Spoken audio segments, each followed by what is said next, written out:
So part of the story is that. I know some people think these things shouldn't be said. They think it's, something that it should remain on the streets, but a lot of this information is out there. You can kind of piece things together.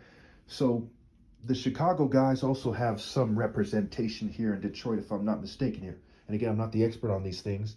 I'm going based on what I came across in several different videos and the comment section, knowing that there's a lot of people planted in the comments who give misinformation, a lot of people who give misinformation in their YouTube videos, but they tend to be ballpark right. So I'm kind of making some assumptions here. But one way or another, it's relevant because the message, the area code message and the gangs, the red zone, right? It's like they're telling me, knowing I was going to end up here, knowing I was going to end up being gentrified from California, right? King and Story, right? Santa Clara, Satan, Clear A. They think they're bad. So, we kicked Jesus out of California. And before I went there, before I left California, there was they made it so I came across this white female with a sign that said, keep Jesus out, or keep God out of California. Or I think it was either Jesus or God. And I took that very personally. I put that picture on my wall. I made a video about it. I put that person in their place. So anyway, so I make it out here, and they're basically saying, hey, that's a no-go zone.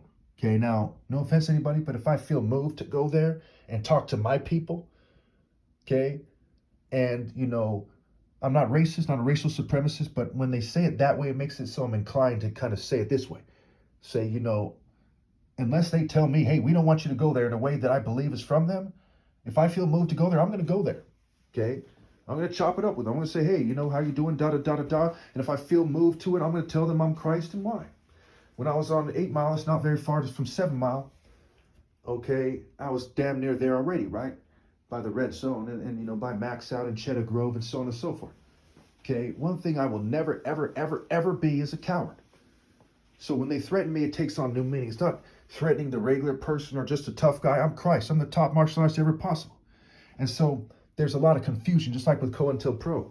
They try to make it so it seems like, someone rolled up and said the other day in a white van by my parents' new house, or the places that, they're renting from the landlord, leasing or whatever. And they said, if you're thinking about helping out, the enemies of the Bloods or something, I think that's what they were getting at. I don't remember their exact words. They said, don't.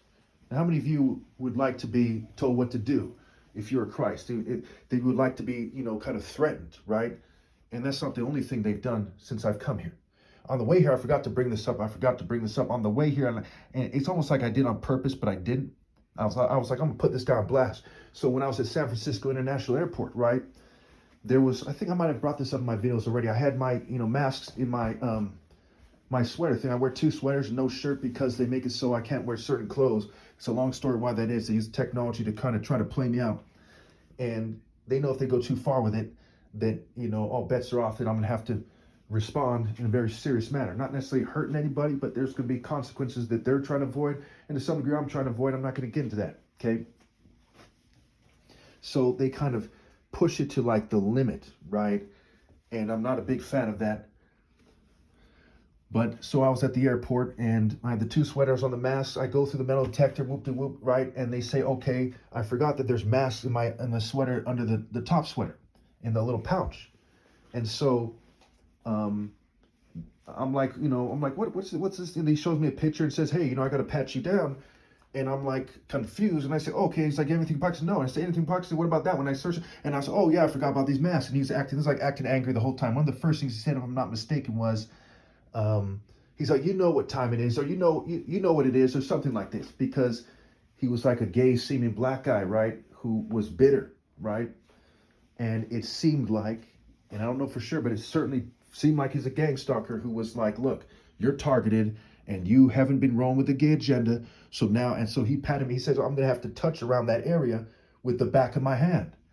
Now, I hate to bring this up. It's a little bit awkward, a little personal. But you can guess what happened next, right? Okay. That motherfucker, touched my, what have you, with the back of his hand, right? And he did, it's like he stopped then. He did it, and they stopped then and let it go. Now, that is some bitch-ass fucking shit. You see what I'm saying? So TSA, you probably heard stories, what have you. That's how I got motherfucking treated. Okay, and the reason why I started cussing, because it does bother me a little bit, But what could I do, right? I'm targeted already. I have a certain condition. If I start making a big fuss about that,